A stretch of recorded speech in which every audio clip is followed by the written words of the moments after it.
మీకు తెలుసా, Antarctica ozone whole ప్రపంచానికి ఒక చాలా పెద్ద ఎన్విరాన్మెంట్ ప్రాబ్లం. చాలా ఇయర్స్ నుంచి సైంటిస్టులు దీని గురించి స్టడీ చేస్తున్నారు. కానీ ఒక క్వశ్చన్ అందరినీ కన్ఫ్యూజ్ చేస్తుంది. ఓజోన్ లేయర్ అంటార్క్టికాలోనే అంతమవుతుందా లేదా రికవరీ అవుతుందా? ఈ వీడియోలో ఓజోన్ లేయర్ ఎలా డ్యామేజ్ అవుతుంది, ఎంత ప్రభావం ఉంటుంది మరియు ఫ్యూచర్లో ఏం అవుతుంది అని తెలుసుకుందాం. సో వీడియోని లాస్ట్ వరకు చూడండి. Every October, a hole appears in the ozone layer over the South Pole. The hole in the ozone shield is the size of the continental United States. The protective ozone layer is being threatened as never before. We're all at risk.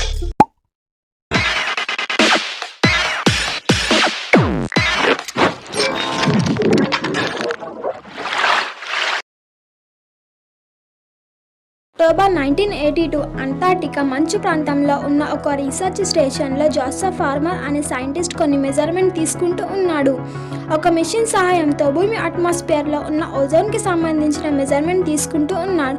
సడన్గా ఆ machine ఒక విచిత్రమైన reading ఇచ్చింది. ఆ machine ప్రకారం అట్మాస్ఫియర్లో ozone 40% వరకు తగ్గిపోయింది. ఈ రీడింగ్ చూసి జోసెఫ్ ఏమీ ఆశ్చర్యపోలేదు, ఎందుకంటే ఆయన ఈ రీడింగ్ని నమ్మలేదు.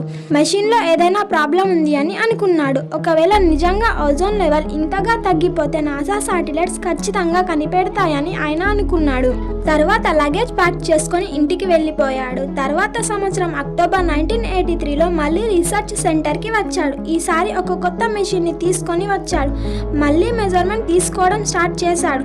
ఈసారి వచ్చిన రీడింగ్లో ఓజోన్ లేయర్ ఇంకా తగ్గిపోయింది. ఇక్కడ ఏదో తప్పు జరుగుతుంది అని ఆయన అనుకున్నాడు, ఎందుకంటే ఆ రీడింగ్ అస్సలు పాసిబుల్ అయ్యే అవకాశమే లేదు అని భావించాడు. మళ్ళీ లగేజ్ ప్యాక్ చేసుకొని ఇంటికి వెళ్ళిపోయాడు. సంవత్సరం తర్వాత మళ్ళీ వచ్చాడు.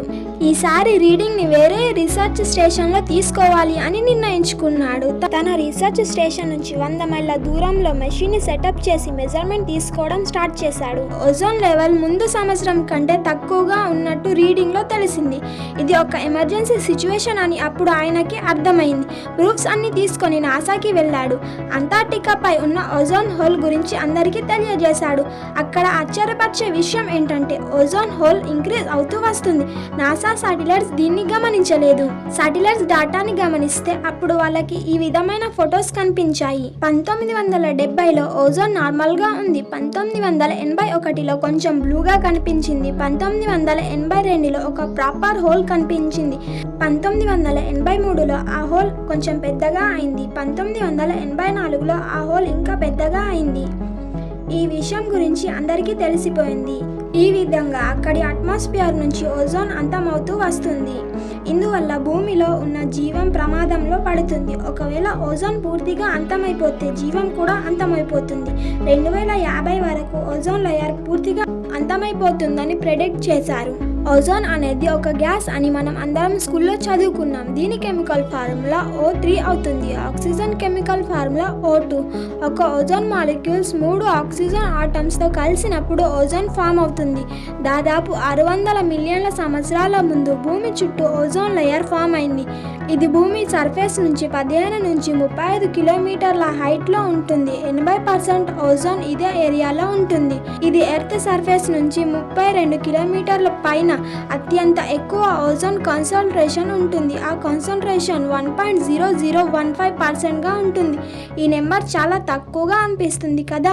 ఇంత కొంచెం ఓజోన్ భూమిని ప్రొటెక్ట్ చేయడానికి సరిపోతుంది.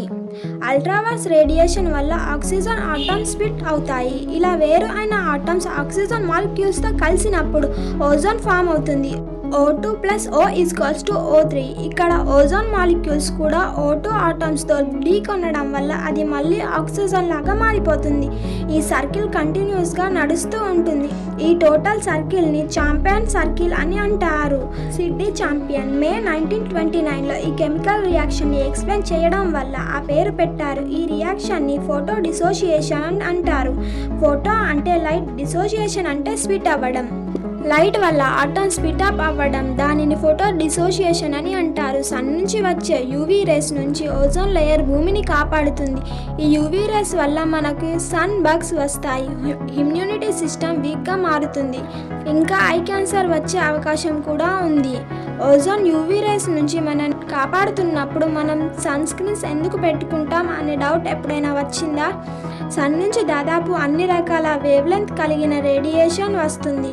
ఎలక్ట్రోమాగ్నెటిక్ స్పెక్ట్రమ్లో దాదాపు అన్ని రకాల వేవ్ సూర్యుడి నుంచి రిలీజ్ అవుతాయి.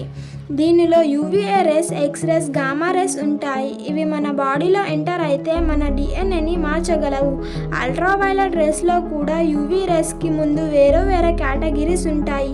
యూవీఏలో వేవ్ లెంత్ 315 నుంచి 400 నానోమీటర్ వరకు ఉంటుంది. యూవీబీలో 280 నుంచి 315 వరకు, యూవీసీలో 100 నుంచి 280 నానోమీటర్ వరకు ఉంటుంది. యూవీసీ అన్నిటికన్నా చాలా ప్రమాదకరమైనది. తరువాత యూవీబీ, యూవీఏ వస్తాయి. Ozone layer X-rays, gamma rays, UVC rays radiation నుంచి భూమిని కాపాడుతుంది. ఓజోన్ లేయర్ యూవీబీ రేడియేషన్ని పార్షియల్గా అబ్జర్వ్ చేస్తుంది, యూవీఏని అస్సలు అబ్జర్వ్ చేసుకోదు. అందుకే సన్ స్క్రీన్స్ అనేటివి యూవీఏ మరియు యూవీబీ రేడియేషన్ నుంచి మన స్కిన్ని కాపాడుతుంది. యూవీ రేడియేషన్ విషయంలో data science major role play చేసింది. దీనివల్ల ఎలాంటి వేవ్ లెంత్ కలిగిన రేస్ మన బాడీకి ప్రమాదం ఉంది అని సైంటిస్టులు తెలుసుకున్నారు.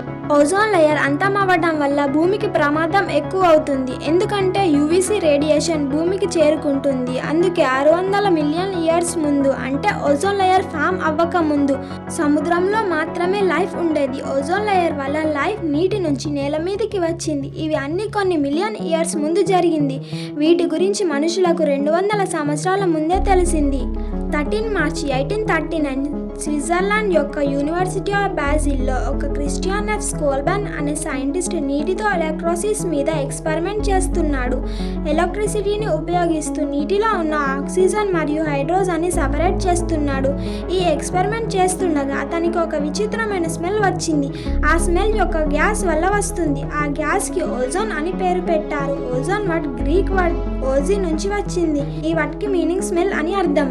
1985లో సైంటిస్టులు ఫస్ట్ టైం ఓజోన్ హోల్ని డిస్కవర్ చేశారు. కానీ అది ఎందుకు అంటార్క్టికాలో మాత్రమే చాలా పెద్దగా పెరిగింది? అసలు ఓజోన్ లేయర్ ఎలా ఫామ్ అయింది? మనుషులు రిఫ్రిజిరేటర్, హెయిర్ కండిషనర్, ఓరోసిస్ స్ప్రేస్, ఇంకా ఇండస్ట్రియల్ క్లీనింగ్కి ఏజెన్సీలో యూజ్ చేసిన CFCs అట్మాస్ఫియర్లోకి రిలీజ్ అయ్యి ఇది లాంగ్ లాస్టింగ్ కెమికల్స్ స్ట్రాటోస్ఫియర్లో రీచ్ అయ్యి ఓజోన్ మాలిక్యూల్స్ని బ్రేక్ చేసి డిస్ట్రాయ్ చేస్తాయి. అంటార్క్టికాలోనే ప్రాబ్లం ఎందుకు ఎక్కువ అవుతుంది అంటే అక్కడ ఎక్స్ట్రీమ్ కూల్ టెంపరేచర్ వల్ల స్పెషల్ క్లౌడ్స్ ఫామ్ అవుతాయి. వాటిలో CFCs రీచ్ అయ్యి ఓజోన్ లేయర్ని డిస్ట్రాయ్ చేస్తాయి. సైంటిస్టులు ప్రాబ్లంని మాత్రమే ఐడెంటిఫై చేయలేదు, సొల్యూషన్ని కూడా కనిపెట్టారు. 1987లో మాంట్రియాల్ ప్రోటోకాల్ అనే ఒక అగ్రిమెంట్ వచ్చింది. ఇది CFCsని బ్యాన్ చేసింది. దీనివల్ల ఓజోన్ లేయర్ రికవరీ అవ్వడం స్టార్ట్ అయింది. నాసా రీసెర్చ్ ప్రకారం 2060-2070 వరకు ఓజోన్ హోల్ క్లోజ్ అవ్వచ్చు. సో ఓజోన్ లేయర్ అంటార్క్టికాలో అంతమవుతుందా? దీనికి ఆన్సర్ లేదు. ఓజోన్ హోల్ అంటార్క్టికాలో అంతమవ్వదు, కానీ అది మన చేతిలో ఉంది. CFCs బ్యాన్ వల్ల ఓజోన్ లేయర్ స్లోగా రికవరీ అవుతుంది. But pollution and climax changes వల్ల ఫ్యాక్టర్ని కంట్రోల్ చేయాలి. మనం ఎకో ఫ్రెండ్లీ ప్రొడక్ట్స్ని యూజ్ చేయాలి. పొల్యూషన్ తగ్గించాలి. ఎందుకంటే ఓజోన్ లేయర్ని మనం కాపాడుకోవాలి. వీడియో నచ్చితే లైక్ చేసి మీ ఫ్రెండ్స్ అండ్ ఫ్యామిలీతో షేర్ చేయండి. ఇంకా ఇలాంటి ఇంట్రెస్టింగ్ వీడియోస్ కోసం ఛానల్ని సబ్స్క్రైబ్ చేసుకొని బెల్ ఐకాన్ని క్లిక్ చేయండి.